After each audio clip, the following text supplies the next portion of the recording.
Hallo ihr Lieben, willkommen bei uns im Gartengemüsekiosk. Ich bin die Jen und wir sind mitten im Herbst, im November. Es ist urselig, aber nächste Woche soll es so richtig kalt werden. Bis zu -6 Grad nachts. Naja, ob das so wird oder nicht, werden wir sehen. Heißt aber für uns vorher, dass wir Vorkehrungen treffen müssen.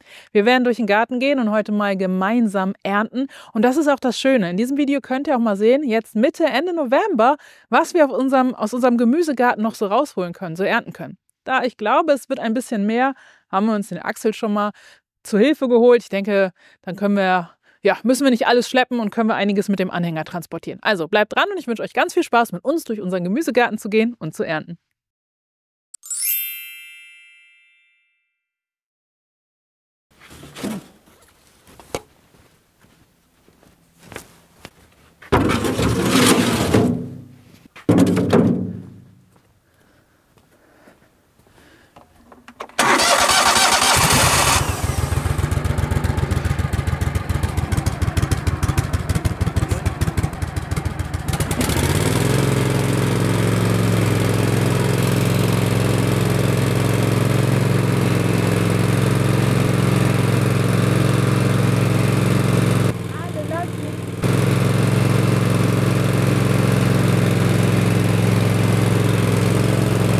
Willkommen im Alltag. Die erste wichtige Aufgabe, die ganzen Gemüsekisten zusammensammeln, die hier über den Hof in unserer Alltagsarbeit eben verteilt sind. Aber die sind echt wichtig. Also gucken wir mal, dass es reicht.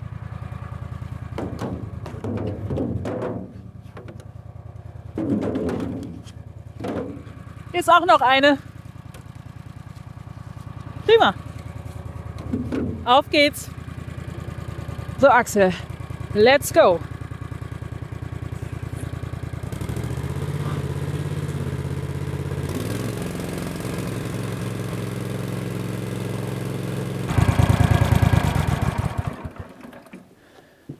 Unser erster Stopp ist schon hier vorne, denn wir haben in Kübeln noch ein paar Paprika stehen. Und wenn es dann wirklich so richtig frostet, dann sind die Matsche und das wäre schade drum. Das sind jetzt zwar nicht mehr die Riesenmengen, aber ich finde auch die kleinen Mengen sind sehr wertvoll. Alleine wenn man schon so ein Essen hat aus eigenem Gemüse, das ist toll. Die eignen sich auch wunderbar für den Ofen. Ein bisschen Salz, ein bisschen Öl, schmeckt einfach fantastisch. Deswegen holen wir die auch.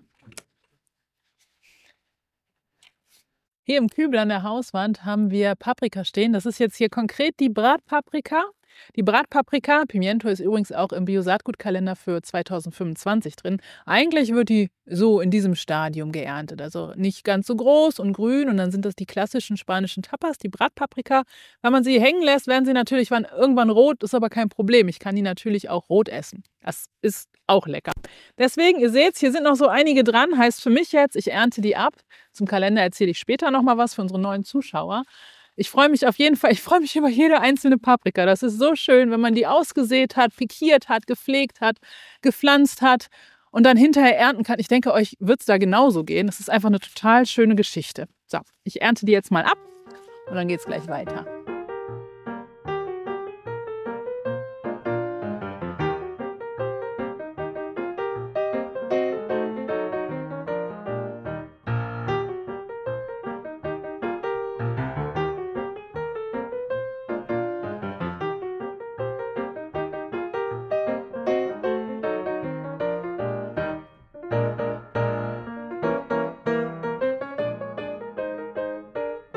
Ihr seht, die Reste hier, das hat sich alle Male gelohnt. Da gibt es auch noch den einen oder anderen Kübel. Da müssten auch noch ein paar Paprikafrüchte dran hängen. Da gehen wir auch noch vorbei. Auf jeden Fall ist es total wertvoll. Und gerade Paprika jetzt hat ja sehr viel Vitamin C so im Rohverzehr. Also gönnt euch Paprika. Ihr habt bestimmt auch noch die ein oder andere im Garten stehen, oder? Hier an der Hauswand haben wir auch Kübel stehen und ihr seht, hier ist es auch noch die ein oder andere Paprika. Hier haben wir schon reichlich geerntet. Blockpaprika. Und was natürlich auch passieren kann, ist sowas jetzt hier. Ich zeige euch das mal. Die ist jetzt grün, die ist nicht mehr orange geworden und die hat auch schon das Faulen angefangen. Das ist jetzt halt einfach die Zeit, ne? Es ist usselig, es wird kalt und jetzt wird es richtig, richtig kalt. Heißt für uns, da drüben habe ich auch noch ein paar rote Bratpaprika hängen, ein paar grüne. Die ernte ich jetzt ab. Also alles, was ihr jetzt noch im Garten haben solltet, wenn es noch nicht gefroren hat, alles abernten und dann rein damit ins Haus. Die kann man ja schließlich sogar auch grün essen.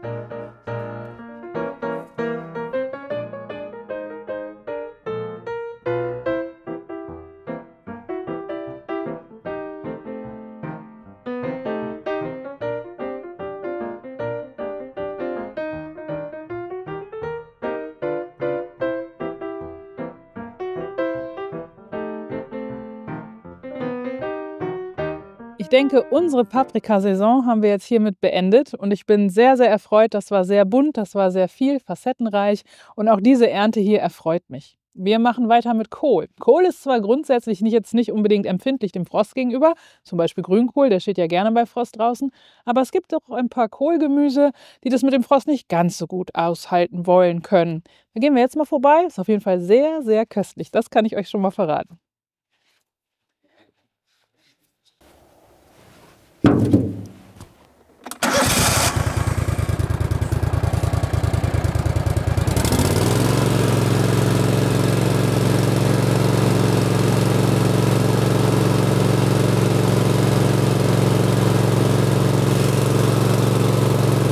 Wir sind jetzt hier an einem unserer Kohlbeete und aktuell vor mir seht ihr zwei Reihen. Einmal ist es der Blumenkohl. Der Blumenkohl sieht nicht ganz so erfreulich aus, also vielleicht kommt da hier oder da noch die ein oder andere Blütenknospe. Wenn es jetzt so kalt wird und die sind wirklich so zusammen, also so verdeckt von den Blättern, dann kann es schon sein, dass sie noch Glück haben, dass das noch was wird. Aber ansonsten ist der Blumenkohl und der Frost sind nicht so die besten Freunde. Warten wir es ab. Direkt daneben seht ihr hier das Gemüse, von dem ich eben gerade gesprochen habe, das ich meinte, und zwar ist das der Brokkoli, die Zauberbäumchen. Das ist jetzt auch die späte Variante hier und hier sind einige Blütenknospen, also Köpfe, die wir jetzt ernten wollen. Ich denke, wir werden jetzt alles abernten, bis auf vielleicht 2, 3 Pflanzen, weil das dauert mit dem Frost noch ein paar Tage, sodass wir dann nochmal direkt frisch essen können. Aber ansonsten die große Rutsche ernten wir jetzt ab und die wird dann eingefroren. Was auch ganz schön ist, normalerweise, wenn ich die abschneide im Sommer, schneide ich die ja schräg ab, das kennt ihr, damit die Seitenröschen weiter wachsen können. Das spare ich mir jetzt, weil die Saison ist jetzt hier damit auch beendet. Aber was ganz interessant ist, bei der kann man das ganz gut sehen. Schaut mal hier. Hier bei dieser Brokkoli-Pflanze kann man das ganz schön sehen. Wir haben nicht nur unsere Hauptblütenknospe hier, sondern sie hat gleichzeitig direkt auch die Seitentriebe gebildet. Also absolut erfreulich will sie uns hier beschenken mit Ernte. Also sind mehrere von diesen Seitenröschen direkt dabei. Das finde ich ganz, ganz toll von der Pflanze. Super Sorte, würde ich sagen. Ihr seht es hier. Ich habe jetzt gerade den Hauptteil abgeschnitten und schaut mal, das kann man jetzt hier noch besser sehen. Die ernte ich natürlich auch alle direkt mit ab. Und übrigens diese kleinen zarten Blätter hier vom Brokkoli, die sind auch genießbar, essbar. Die könnt ihr also richtig gut auch mit zubereiten, mitverwenden. Das würde ich euch auf jeden Fall empfehlen, das mal auszuprobieren. So, ich würde sagen, wir ernten jetzt.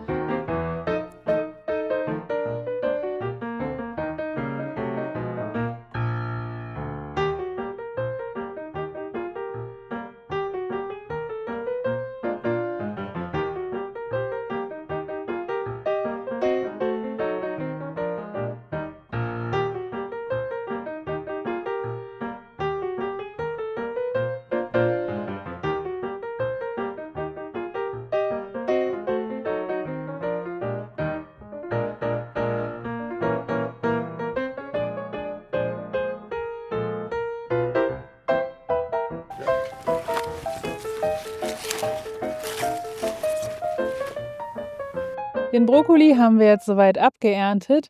Dann gibt es noch einen Kohl, der stand eben auch direkt daneben, habt ihr vielleicht schon gesehen, der Chinakohl. Der ist auch nur bedingt frosthart und vielleicht habt ihr die letzten Tage ja auf Instagram gesehen, wie ich begeistert dem Thema Kimchi aufgegangen bin. Ich habe auch das Rezept geteilt, vielleicht habt ihr es auch schon ausprobiert. Den Chinakohl werden wir jetzt auch komplett abernten, heißt für mich, ich brauche eine neue Kiste, Messer habe ich ja, kommt mal mit.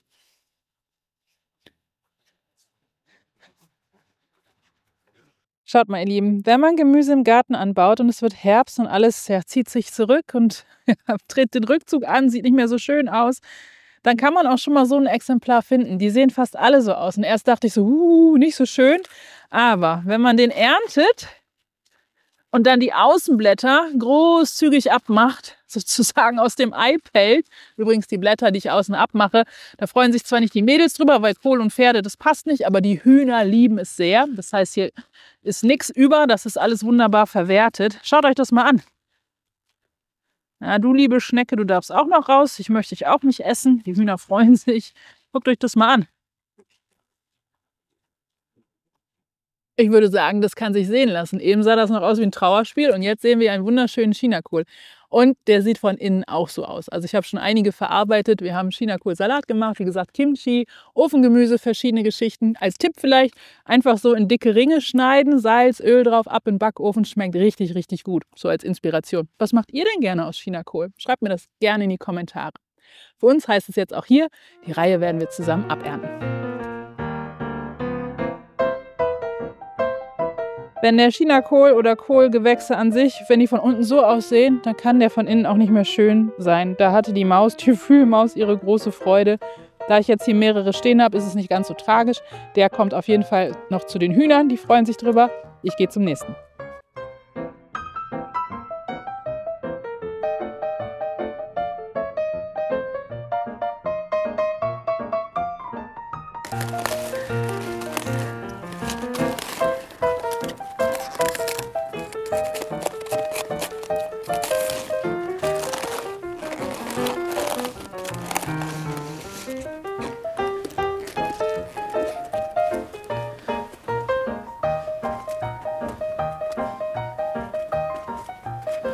Et voilà!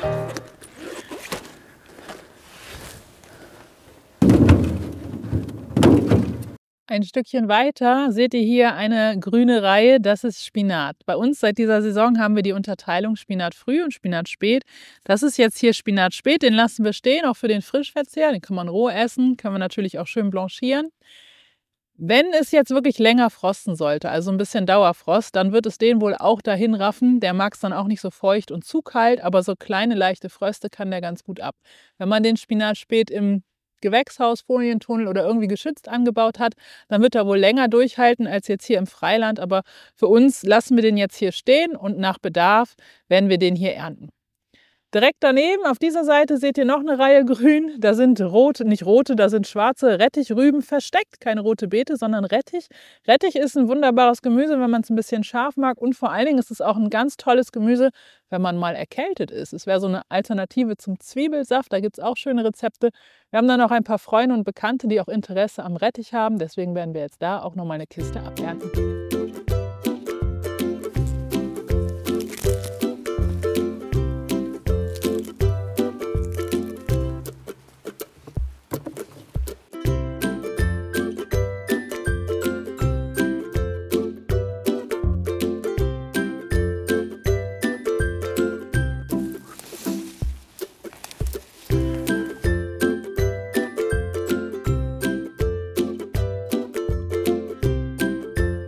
Eine Kiste haben wir jetzt, das soll erstmal reichen vom Rettich. Wunderbares Gemüse, kann man eigentlich vergleichen wie rote Beete. Also ist sehr ähnlich, lässt sich dementsprechend auch genauso lagern. Also einfach in Sand einlagern, im Sandkasten oder so. Das klappt prima und dann seid ihr für jede Erkältung gewappnet. Ihr merkt schon, der Wetterbericht war irgendwie anders, als wie es jetzt wirklich ist. Das ist ja oft so, es regnet und es regnet immer mehr. Das heißt, wir werden jetzt erstmal eine Pause machen. Wir sind nicht aus Zucker, aber die Kameras können das nicht so gut ab. Das heißt, für euch geht's gleich, für uns nachher weiter.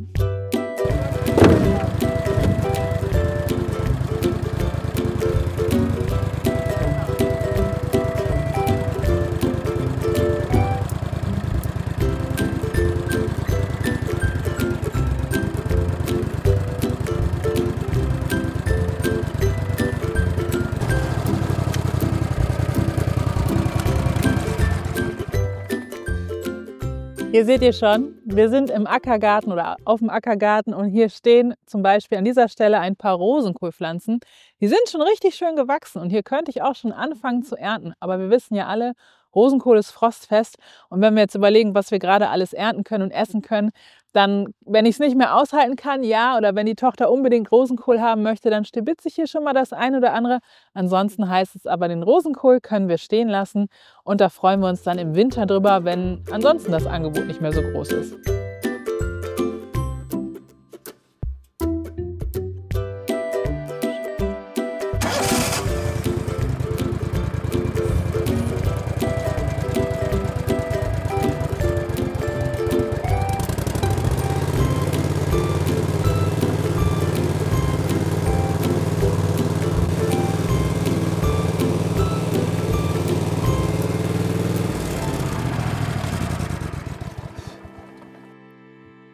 Und auch hier ist es nicht anders. Hier steht noch unser Grünkohl. Grünkohl ist gerade auch im Rohverzehr natürlich ein totales Superfood. Das heißt, wenn ich zwischendurch mal das ein oder andere Blättchen für den Snack zwischendurch oder vielleicht für ein paar gesunde Chips ernte, ist das durchaus okay. Aber auch der Grünkohl, der kann stehen, wenn es frostet, wenn es schneit. Das tut ihm überhaupt nichts. Deswegen ernte ich jetzt hier auch keinen Grünkohl. Für uns geht es weiter an die nächste Station. Da finden wir noch was anderes zum Ernten. So, Axel, los geht's.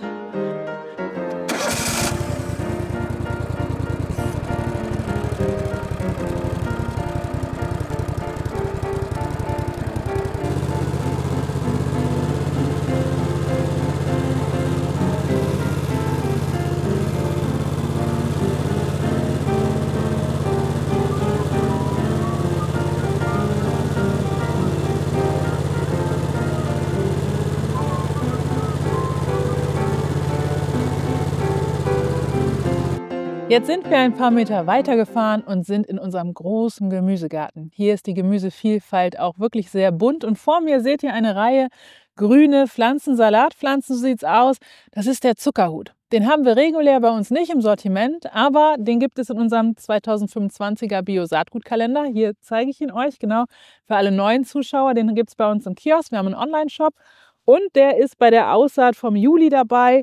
Ihr habt ein schönes Kalendarium dabei zum Garteln und Säen mit dem Mond, ein paar Inspirationen dabei. Und es sind auch immer jetzt Rezepte auf der Rückseite direkt mit da drauf, wie ihr den auch schön zubereiten könnt. Vielleicht so ein paar Infos hier aus dem Garten vom Zuckerhut. Der ist jetzt auch nicht frostfest, das heißt, wir werden ihn auch abernten.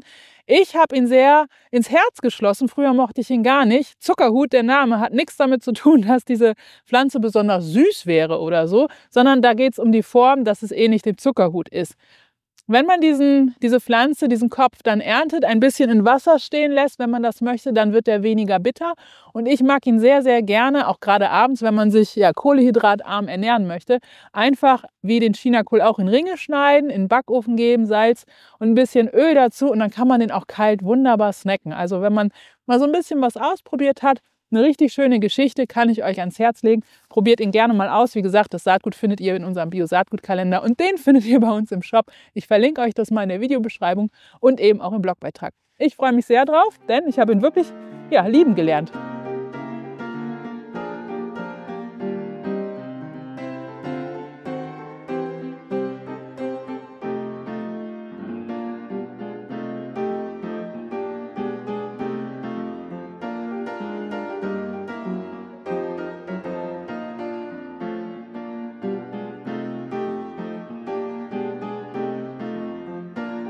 Den Zuckerhut habe ich jetzt hier ein paar abgeerntet, aber wie ihr seht, nicht alle. Denn wir möchten ein paar Erfahrungen sammeln und es wirklich austesten, ausreizen. Wie funktioniert das mit dem Zuckerhut und dem Frost, wenn es richtig kalt wird? Was verträgt er hier und was verträgt er nicht? Deswegen lassen wir einige Exemplare noch im Beet stehen. Ich packe die Kiste jetzt in den Achsel, in den Anhänger und hinter mir direkt, ihr seht, ist das zarte Grün hier, da ist noch Fenchel. Den müssen wir auch noch abernten.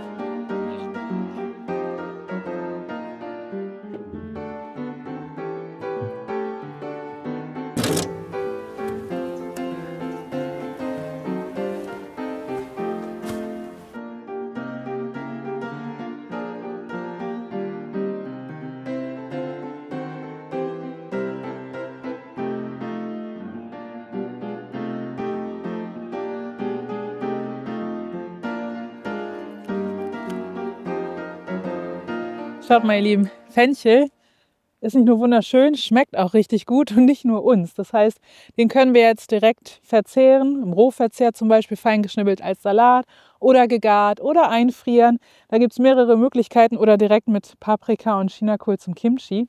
Alles, was ich abschneide, das ganze Grün, da haben wir ganz begeisterte Abnehmer für. Mia und Lotti lieben Fenchel und es tut ihnen auch sehr gut. Ich habe jetzt nicht alles an Fenchel abgeerntet, denn es gibt ja noch ein paar Tage. Das werden wir jetzt demnächst dann noch nachholen. Aber in der Kiste ist ja schon einiges drin, was wir verarbeiten wollen. Bei uns geht es jetzt weiter mit der Ernte mit Wurzelgemüse.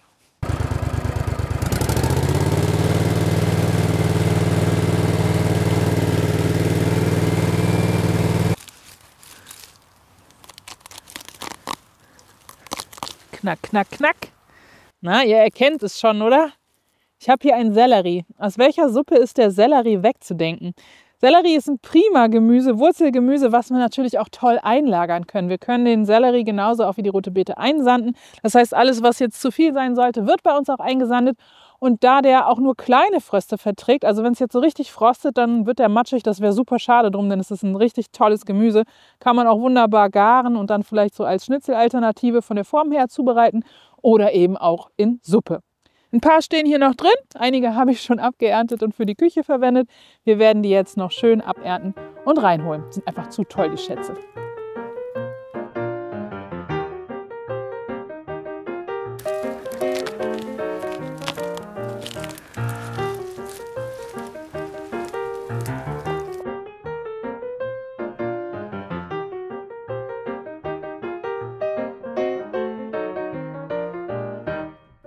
Hier seht ihr Wurzelgemüse, genau genommen ist es Pastinake, Schwarzwurzel und Haferwurzel.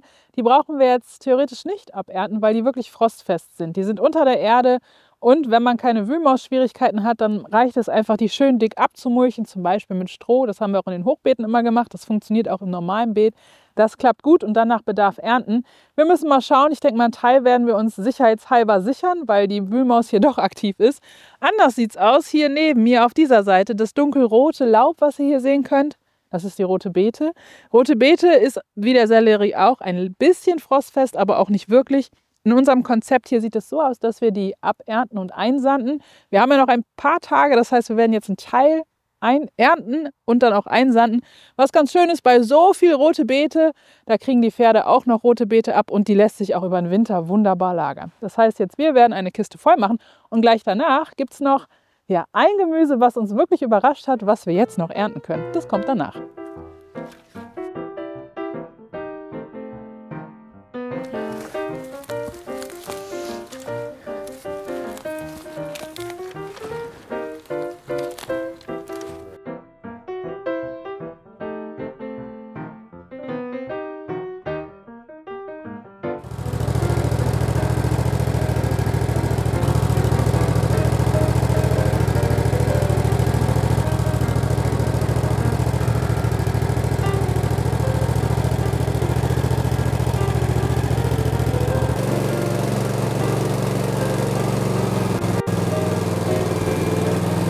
Ihr Lieben, Mitte, Ende November, wir haben heute Morgen noch ein schönes Brot mit Gurke aus dem Gewächshaus gegessen. Schaut euch mal das an, es sieht aus, als wäre es alles total kaputt. Aber jetzt ernten wir mit euch die letzten Gurken ab. Hier unten, da noch eine und ach, hier ist auch noch eine. Guck mal, toll. Die gelbe geht an die Hühner. Aber ist das nicht der Hammer? Ich bin total begeistert. In unserem Lichtraum hier haben wir so viel geerntet. Ich glaube, wir beenden die Gurkensaison jetzt mit einem schönen Gurkensalat. Petersilie ist auch noch hier. Den nehmen wir auch noch mit. Das ist doch echt genial, oder? Was ist denn euer Highlight? Was erntet ihr jetzt im November noch, wo ihr selber total überrascht und verwundert seid? Schreibt es gerne in die Kommentare. Das ist schon eine ganze Menge, was wir jetzt hier geerntet haben. Und das Wetter wird nicht mehr schöner heute. Es ist total usselig, aber es ist nicht alles. Das heißt, bevor der Frost jetzt kommt, wenn er denn kommt, wie er angesagt ist, haben wir noch ein bisschen was zu tun. Das sind noch die ein oder anderen Gemüsekisten, die wir hier noch aus dem Garten rausernten dürfen. Und Puntarella, Herbstsalate oder auch Radicchio-Salate. Da steht noch einiges in den Beeten, wo wir jetzt gar keine Zeit hatten, euch das auch noch alles zu zeigen. Aber ich denke, für so eine Impression, für einen Eindruck reicht das schon aus. Und ich hoffe, dass euch das Ganze hier ein bisschen motiviert hat, inspiriert hat bei eurer Gartenplanung, eurer Saison-Gemüseplanung eben fürs nächste Jahr. Selbstversorgung lohnt sich und das richtige Saatgut ist auch total wichtig und die ganzen Tipps und Tricks und unsere Erfahrungswerte, die möchten wir an euch eben weitergeben. Mit unseren Videos, mit unseren Online-Kursen. Auf unserer Internetseite findet ihr ganz viel Information und wir möchten euch dann ein bisschen mit unterstützen und sind total dankbar, wenn ihr uns in unserem Shop mit unserem Saatgut eben auch unterstützt. Das ein oder andere Weihnachtsgeschenk könntet ihr vielleicht auch bei uns finden. Schaut mal rein. Ich verlinke euch mal ein paar Sachen beim Blogartikel. Da sind nette Sachen dabei, die ich selber total schön finde.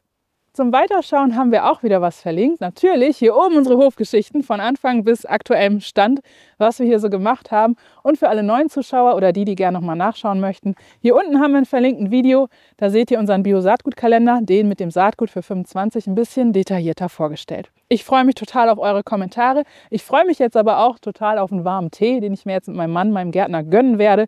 Und wir werden natürlich vorher unsere Ernte sichern. Ja, was jetzt auf uns zukommt, könnt ihr euch denken, da ist jetzt noch eine Runde Zubereitung dabei. Also schaut auch gerne mal auf Instagram zwischendurch vorbei. Ab und an nehme ich das Handy mal mit und nehme euch mit in unsere Küche. Macht's gut, viel Spaß bei euch bei der Planung und macht eure Gärten bunt. Bis zum nächsten Mal, eure Jen.